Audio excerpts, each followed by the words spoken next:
Olá, bem-vindos ao Trilha Sensível. Eu sou o Cláudio Mariotto e estes são os exercícios espirituais inspirados na obra de Santo Inácio de Loyola.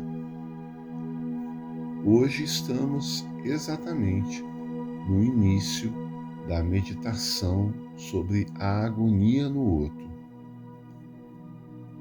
Nós iremos dividir a paixão de Cristo e esta grande meditação sobre a agonia do Mestre em algumas partes. Lembre-se de realizar intervalos de um dia ou talvez 2, caso preciso, para que você possa absorver esse conteúdo, entrar no seu coração e que você possa aproveitar da melhor maneira essas meditações. Esta parte ainda não inclui maiores agressões, cenas mais fortes, relatos mais pesados. Então, você que é sensível, você pode seguir adiante, que você terá uma meditação em condições de você não ser afetado por ela de uma maneira mais agressiva. Antes de irmos para a agonia no outro, antes de entrarmos neste momento no qual Jesus transpira sangue, nós precisamos entender que panela de pressão era essa, Jerusalém, na época do Mestre. Que região era essa? Como era a estrutura dessa cidade, para que a gente possa entender o nível de entrega de Jesus neste cenário, diante destas situações.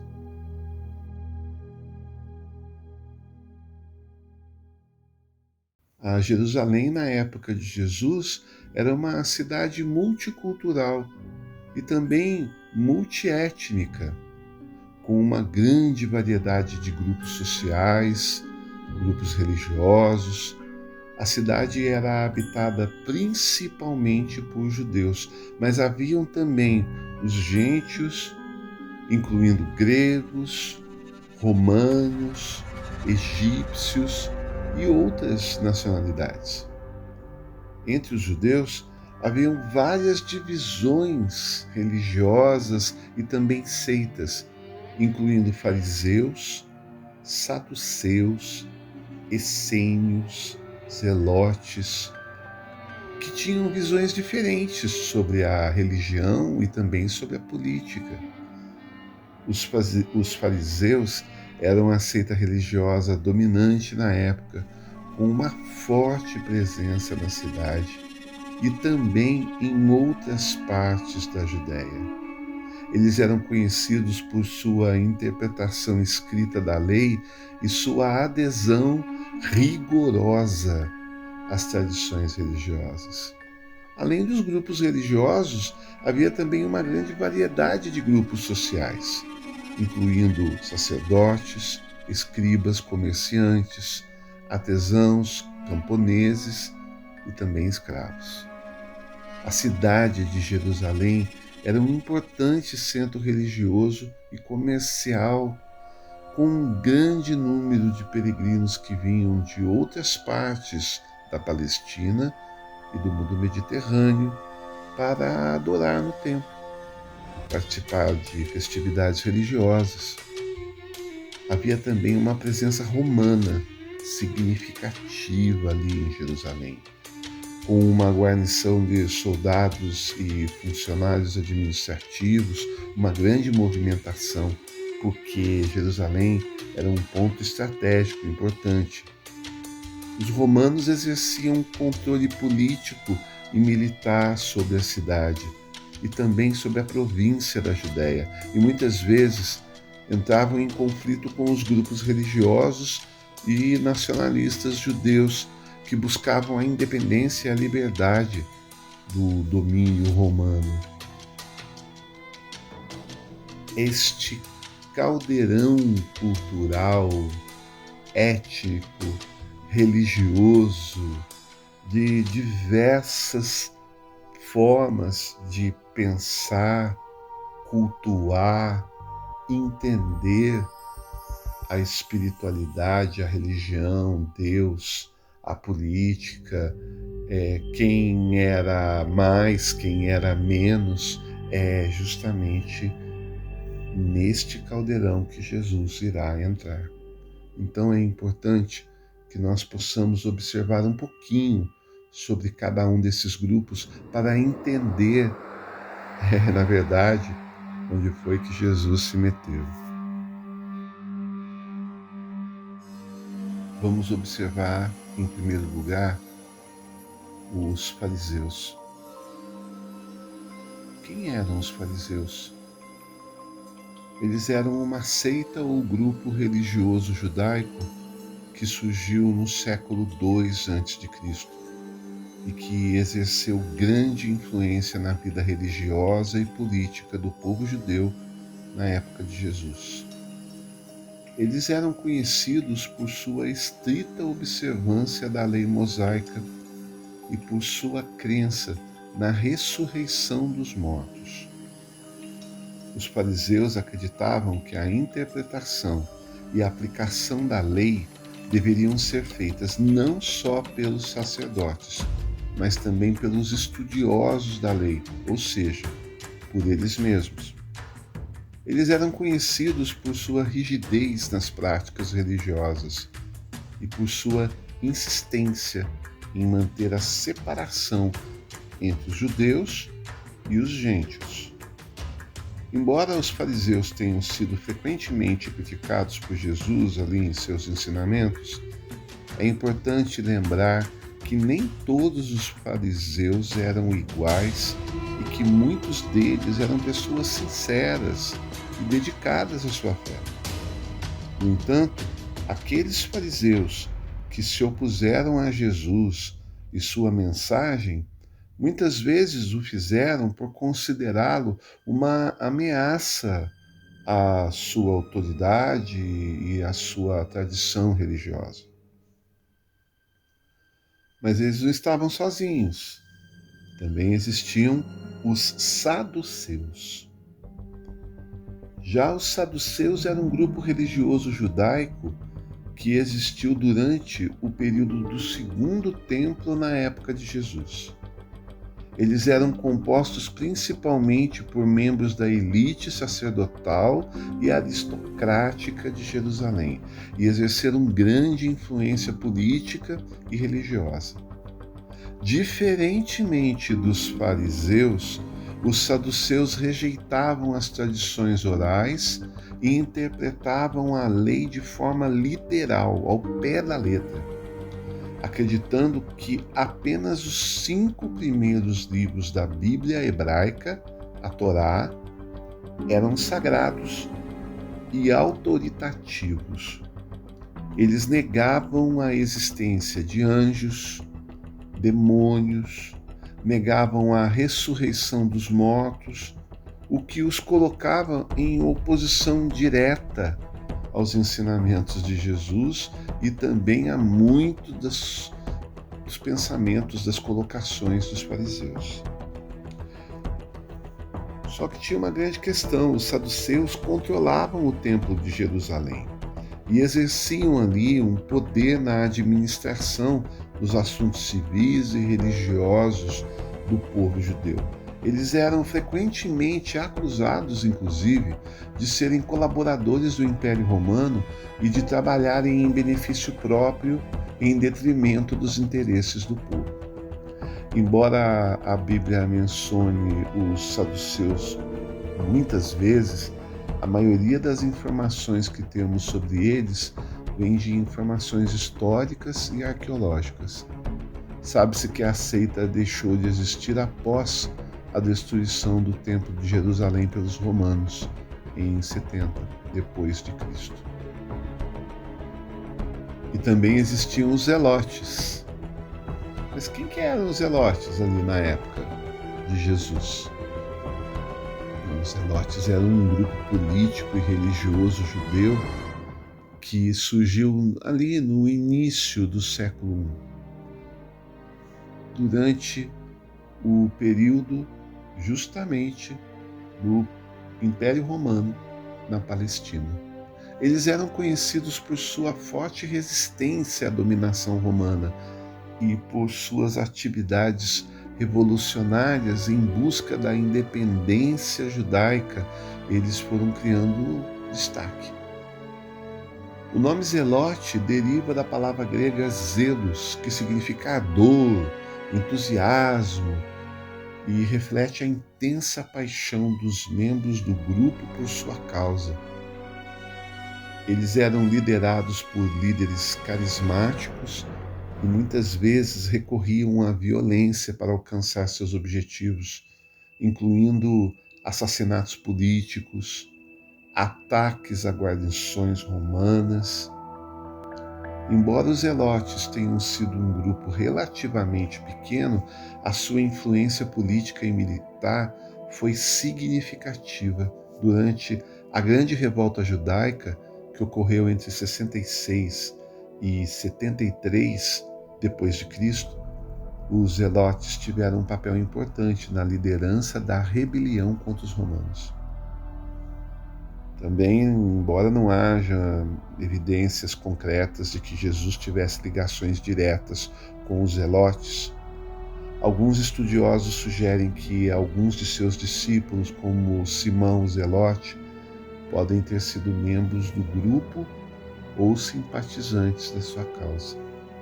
Além disso, o fato que os líderes religiosos e políticos judeus entregaram Jesus às autoridades romanas sugere que eles temiam que ele pudesse se tornar um líder político messiânico que poderia incitar a revolta contra os romanos.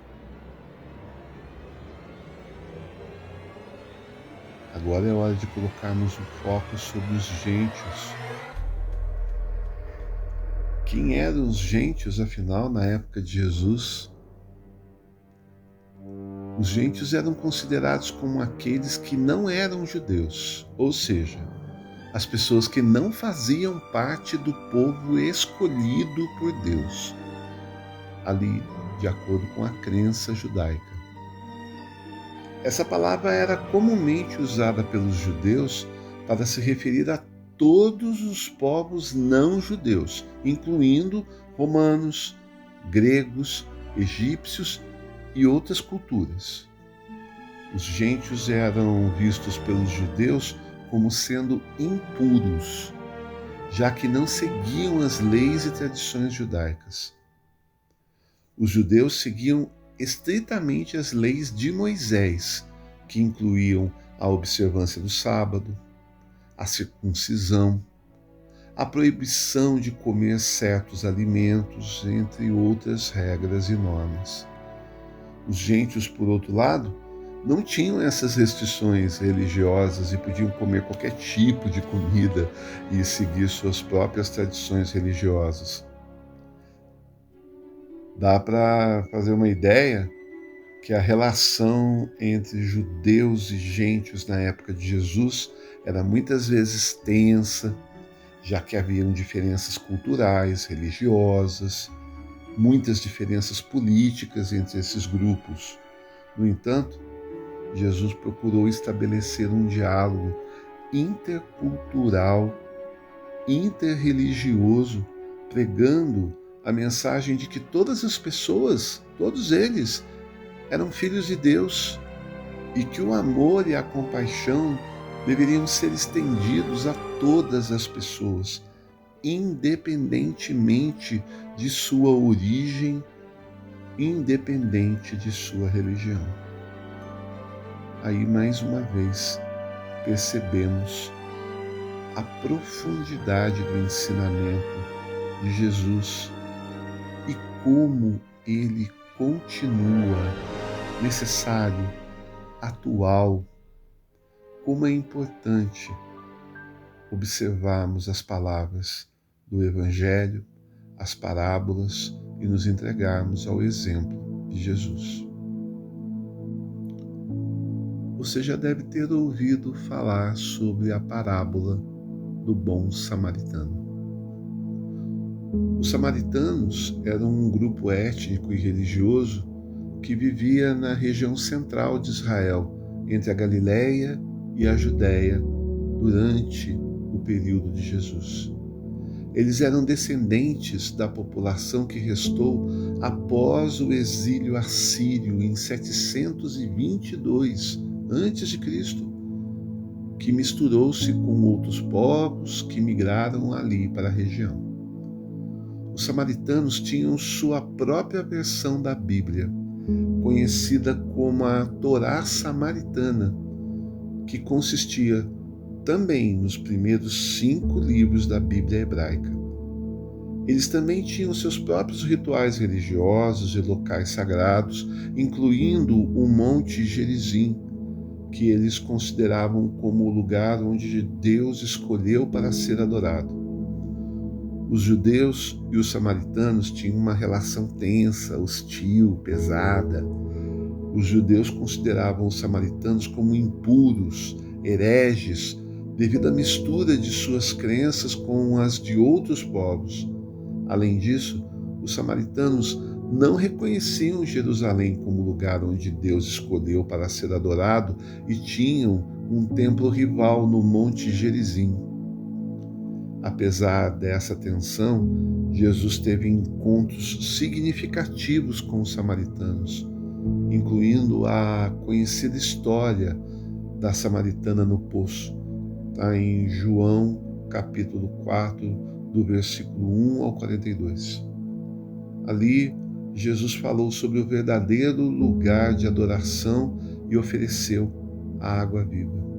Jesus também contou a parábola do bom samaritano, que encontramos em Lucas capítulo 10, do versículo 25 ao 37, enfatizando a importância de amar e ajudar ao próximo, independente de sua origem, independente de sua religião, um amor que une, um amor que agrega, que aglutina, que integra.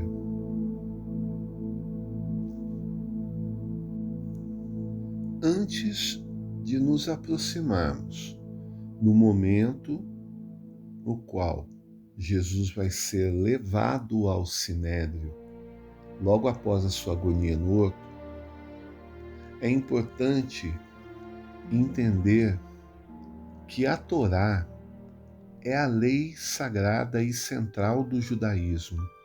Ela é composta pelos 5 primeiros livros da Bíblia hebraica: Gênesis, Êxodo, Levítico, Números e Deuteronômio. Os ensinamentos de Jesus, por outro lado, foram apresentados no Novo Testamento da Bíblia cristã. Embora haja muitas semelhanças entre a Torá e os ensinamentos de Jesus, há algumas diferenças importantes. Há algumas questões muito delicadas. Aqui estão algumas dessas principais diferenças para que você possa entender como Jesus foi visto pelo Sinédrio e como irá desenrolar toda a questão que irá levar Jesus até a paixão. Entre essas principais diferenças, o enfoque na lei e nas obras versus fé e graça. A Torá enfatiza a importância da obediência à lei e a realização de boas obras para alcançar a salvação. Os ensinamentos de Jesus, por outro lado, enfatizam a fé em Deus e a graça divina como os meios para a salvação. Também existe uma diferença na interpretação da lei. Jesus frequentemente interpretava a lei de maneira diferente dos líderes religiosos judeus da sua época. ele muitas vezes desafiava interpretações tradicionais da lei e enfatizava a importância do amor, da justiça, da misericórdia. Também existia a questão do enfoque na relação com Deus versus a observância das tradições religiosas. Jesus enfatizou a importância da relação pessoal com Deus, em vez da simples observância das tradições religiosas. Ele frequentemente desafiava as tradições religiosas ali e enfatizava a importância do amor, da compaixão, da relação com o próximo, de que somos todos iguais. Também havia uma diferença em relação à observação ali em relação aos gentios. A Torá enfatiza a distinção entre judeus e gentios, enquanto Jesus ensinou que todas as pessoas são iguais perante Deus e que o amor e a compaixão devem ser estendidos a todas as pessoas, independentemente de sua origem, independente de sua religião. É importante notar que muitos dos ensinamentos de Jesus, gente, foram baseados na Torá e na tradição judaica, e que Jesus frequentemente enfatizava a continuidade entre a antiga tradição e a sua própria mensagem. Dá para entender que com essa corrente de pensamentos, essa diferença tão grande, tão imensa, essa boa nova que Jesus trazia em matéria de compaixão, empatia, igualdade entre os povos, não iria agradar muitos judeus tradicionais e muito menos o próprio Sinédrio. Em meio a todo este caldo cultural, este encontro de comunidades, grupos tão diversos, havia o Império Romano. Mas por que foi tão importante para os romanos conquistarem a Palestina? A conquista da Palestina pelos romanos foi muito importante por várias razões. Primeiramente, a Palestina era uma importante rota comercial e estratégica entre o Império Romano e o Oriente Médio, permitindo a Roma estabelecer e expandir o seu comércio com outros países, além de controlar rotas de acesso a várias outras regiões. Além disso, a Palestina era considerada uma região politicamente instável e perigosa, com uma série de conflitos internos, como vimos, revoltas contra o domínio estrangeiro. A conquista da Palestina pelos romanos permitiu ao Império Romano expandir suas fronteiras e, ao mesmo tempo, estabelecer seu controle sobre a região, assegurando assim a sua segurança e estabilidade política. Outro motivo para a conquista da Palestina pelos romanos foi a importância religiosa e cultural. A Palestina era um local sagrado para os judeus.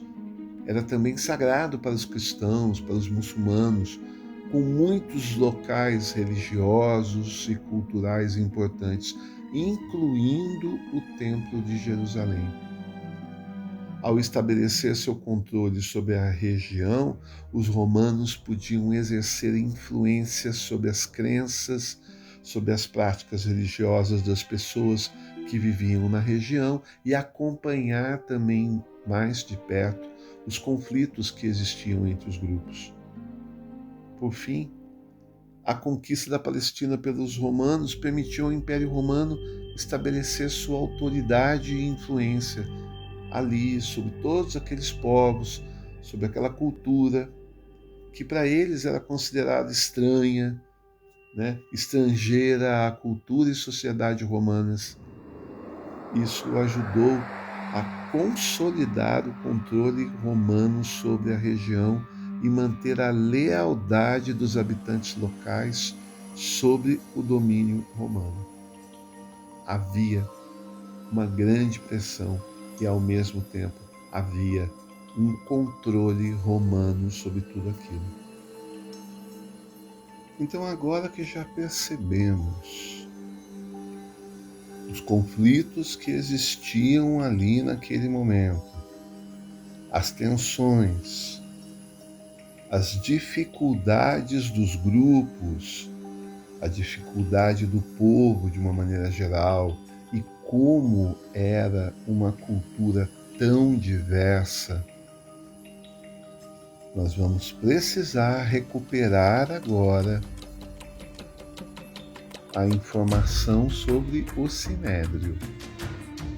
Porque enquanto Jesus está em agonia no outro, Judas está vendendo Jesus para o Sinédrio e Jesus será preso justamente no outro.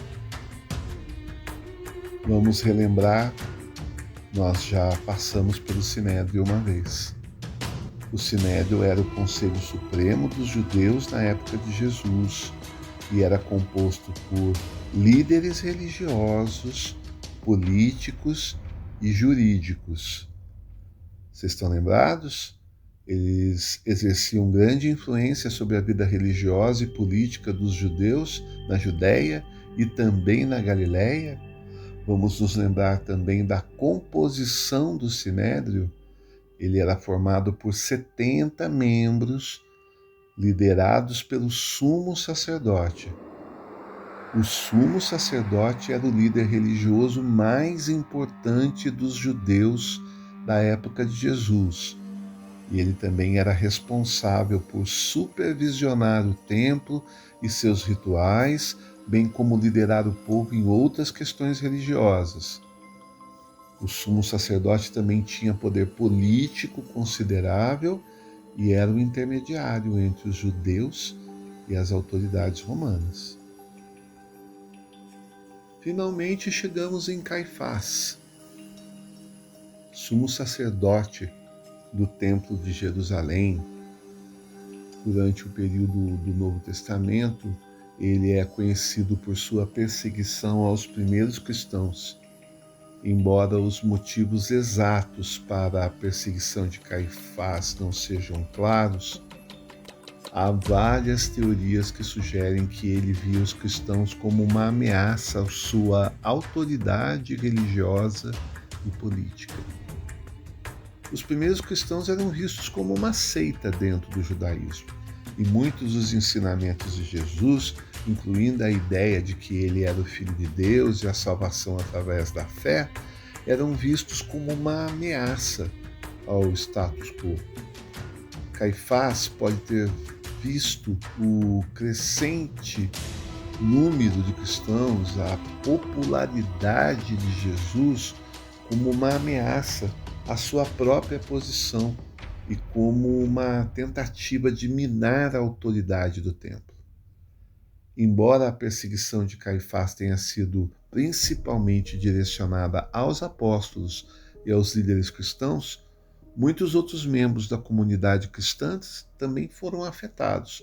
Muitos foram presos, torturados, executados por professar sua fé em Jesus. No entanto, a perseguição que ele realizava acabava tendo um outro efeito. Ao invés de silenciar os cristãos, a perseguição apenas aumentava a determinação em espalhar a mensagem de Jesus. Muitos cristãos foram inspirados pela coragem dos mártires que deram suas vidas pela fé, e isso levou a um crescimento ainda maior da comunidade cristã.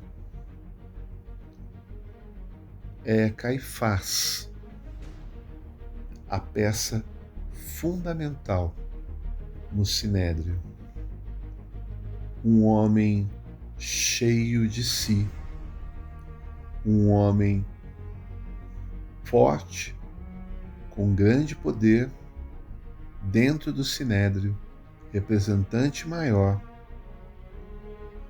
e é ele quem irá receber Jesus no primeiro momento, no qual Jesus é detido no outro, preso, arrastado e levado ao sinédrio. Quando Jesus entra no sinédrio, ele encontra Caifás. Agora que já nos aproximamos um pouco mais das questões presentes no momento de Jesus, agora que já percebemos os conflitos, os entrechoques de culturas, crenças, fé, as questões políticas, sociais, os pensamentos ora mais rígidos, ora mais abertos para receber o amor do Cristo. Agora que também entendemos a presença do Sinédrio, a presença do Império Romano, entendemos também um pouco mais da mensagem de Jesus, independente da pessoa, da condição, da descendência, do pensamento, simplesmente amar ao próximo. Nós estamos no momento no qual Jesus havia encerrado a sua última ceia, liberado Judas para fazer rapidamente o que ele estava prestes a fazer, que era entregá-lo ao Sinédrio, depois de ter mencionado que Judas iria negá-lo por 3 vezes, e todos os ensinamentos colocados, Jesus agora está no outro, entrando em agonia profunda, por estar diante do desfecho, estar diante da sua paixão,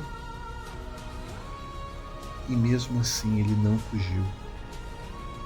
Mesmo assim ele não foi embora. Mesmo assim ele não deu as costas para a humanidade. Então, vamos meditar um pouco sobre todo este cenário. E é importante que você faça agora um intervalo. Mais um intervalo de um dia. E você carregue uma pergunta simples, muito simples, aí com você durante esse dia. Você fugiria? Você daria as costas?